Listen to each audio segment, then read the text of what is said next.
Hey, my friend, welcome back to Goals and Grace, where strategy meets divine purpose, and we learn how to move forward even when life feels messy. Let me ask you something. Have you ever felt like you're standing on the edge of something really big? You can see the opportunity right in front of you, but your feet feel glued to the ground? Your heart's racing, your mind spinning with what ifs, and you just can't take the leap? Sound familiar? Oh, I've been there. And today, we're going to fix that.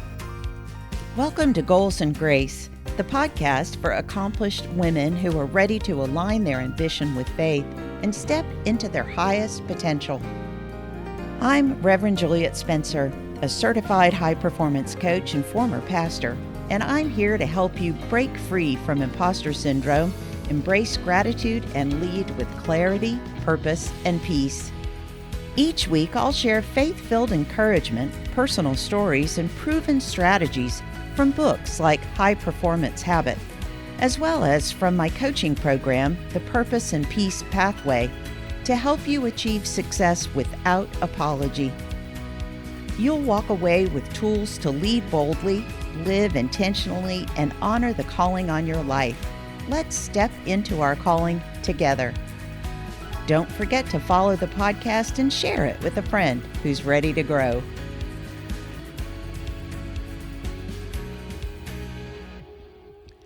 A number of years ago, I was asked to preach at our denominational meeting.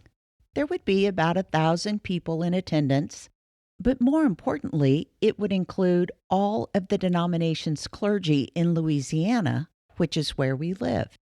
These were people I had known for years. Some I went to seminary with, others I had served alongside on various committees, and some I simply knew because we were clergy in the same denomination, the majority of whom had never heard me preach. Now, I knew that no one would be rooting for me to fail, but that didn't mean I wasn't scared to death. Most of my colleagues would go their entire careers without ever being given such an amazing opportunity. I remember standing backstage, the hum of the conversations filling the air, the smell of coffee lingering from the morning session.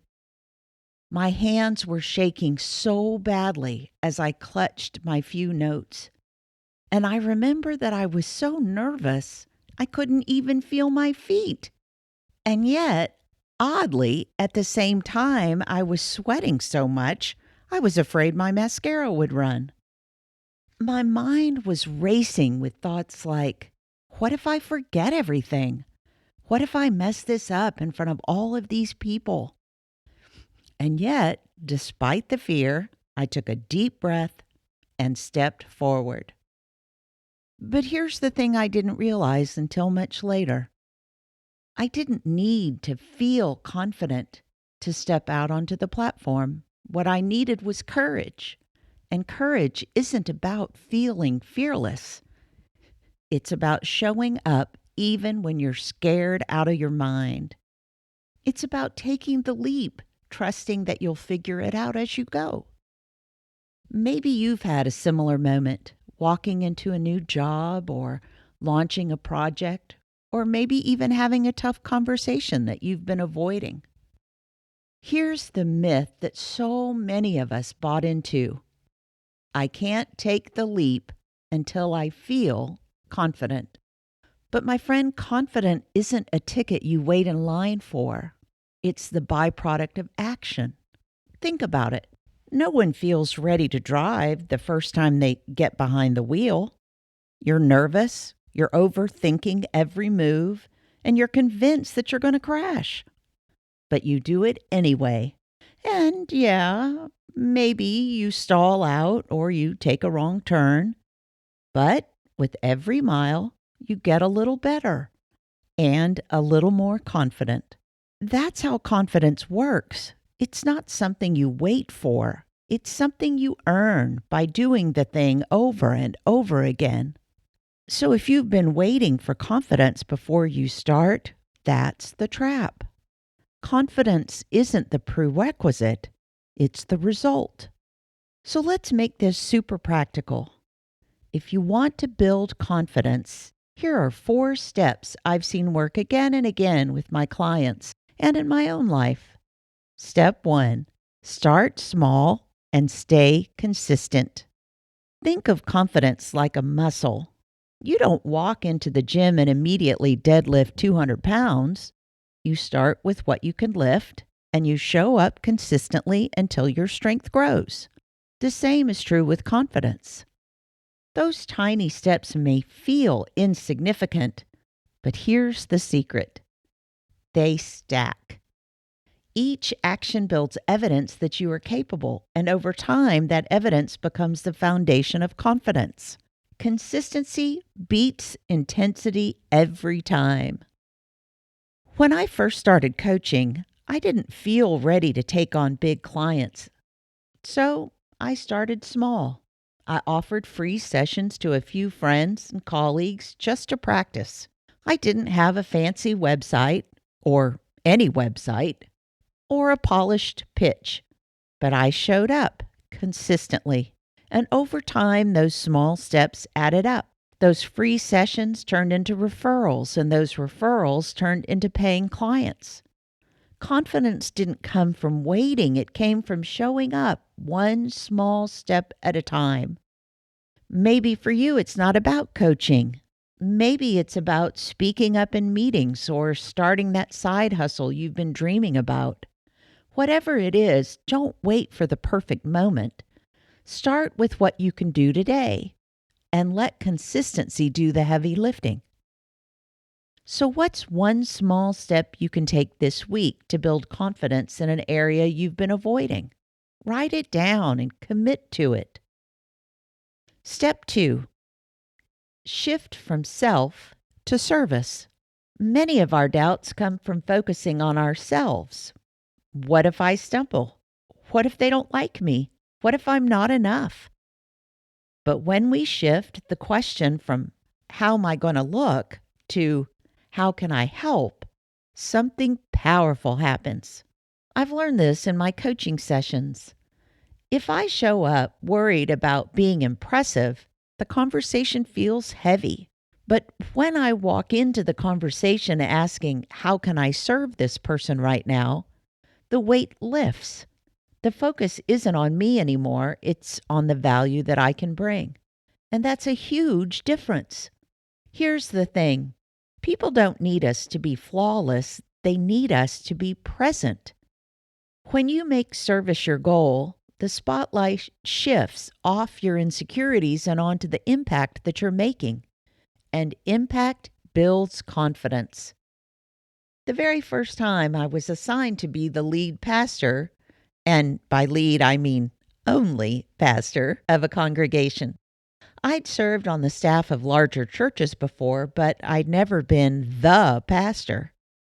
To add to my sense of nervousness, I was the first female in the church's history to serve as a pastor. At that time, there were other women pastors in the denomination, but we were still relatively rare. The day I was to meet the congregation for the first time, I was so nervous I could barely eat my breakfast. And I bet I changed my clothes a dozen times. My mind was spinning with thoughts like, what if they don't like me? What if I don't know enough to lead a congregation on my own? What if they think I'm too young? What if they're disappointed I'm not a man? But right before I pulled up into the parking lot, I stopped and prayed, God, help me to serve these people. Use me to bring your good news and to help them serve you. That simple shift from worrying about how I'd look and what they'd think about me to focusing on how I could help changed everything. I walked in there with a sense of purpose, not perfection. And you know what? Not only did I not make a fool of myself that first meeting, but the members of the church and I worked so well together, we became friends and remained friends long after I was assigned to another church.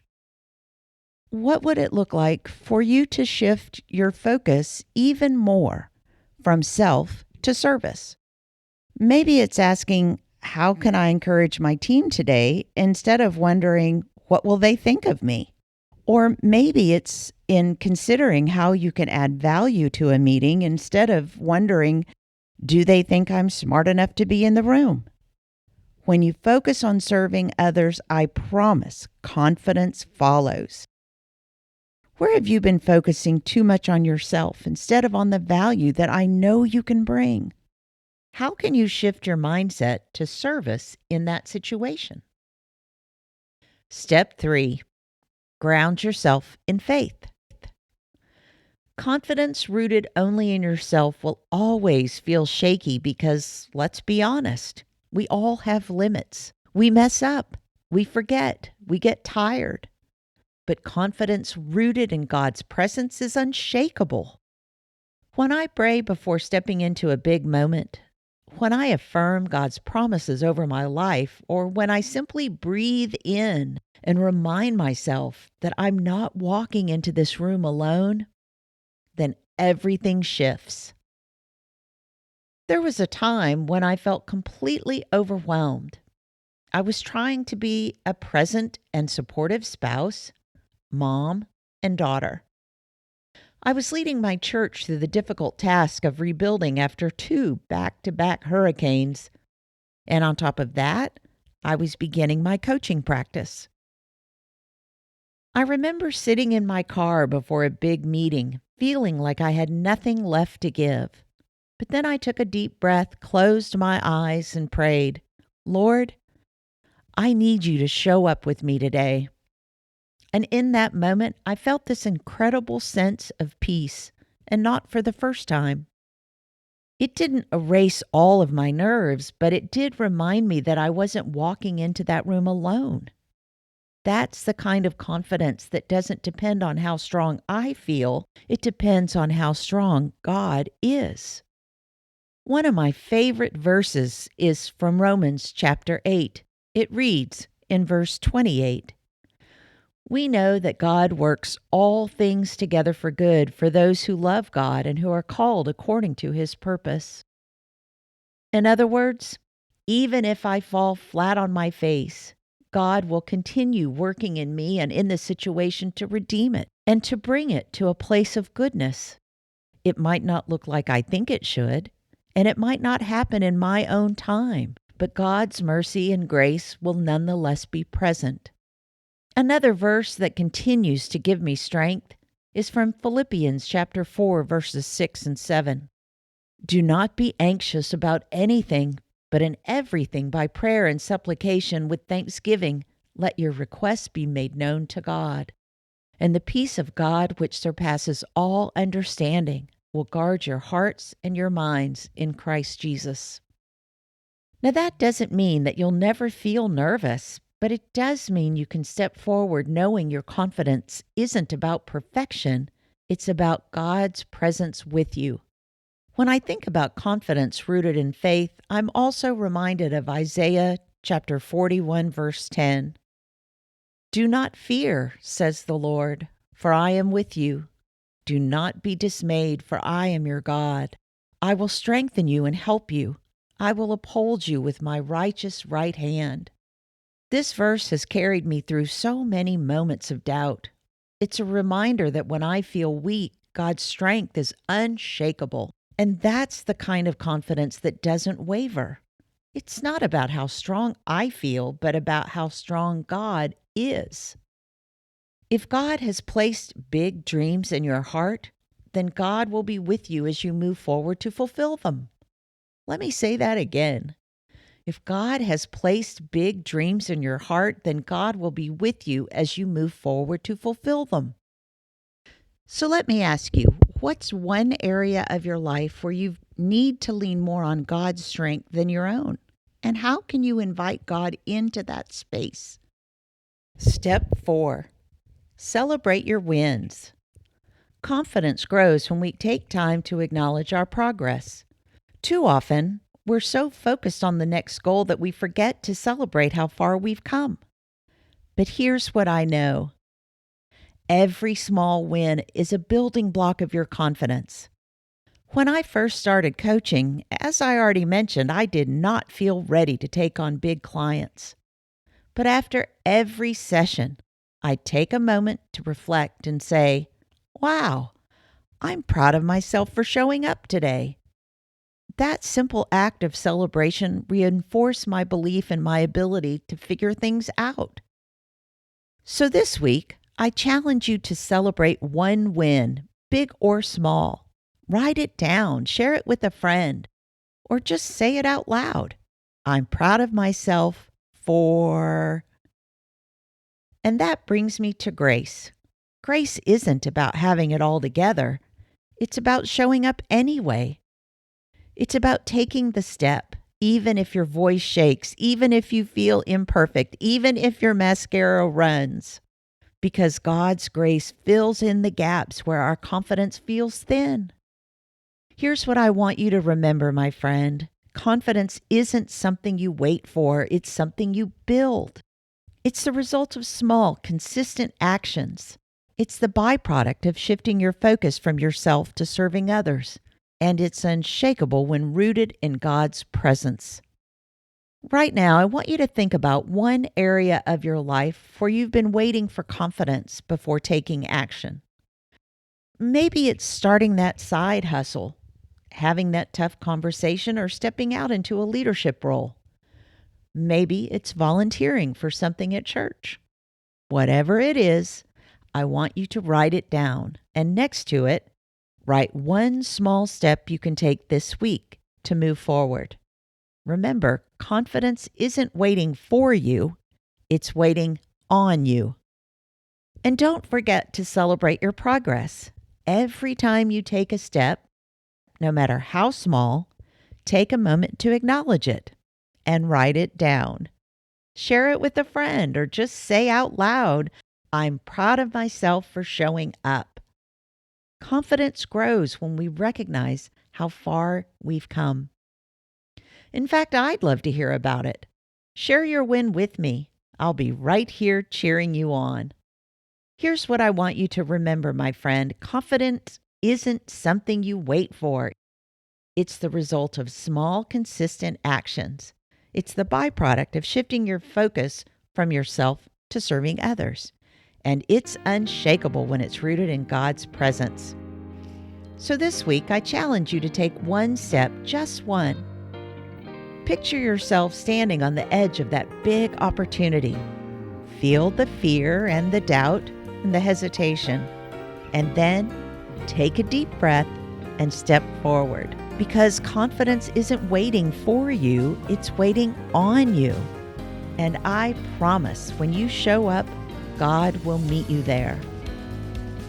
If today's message resonated with you and you'd like some help, I've created a free journaling guide to help you take those small steps towards building confidence.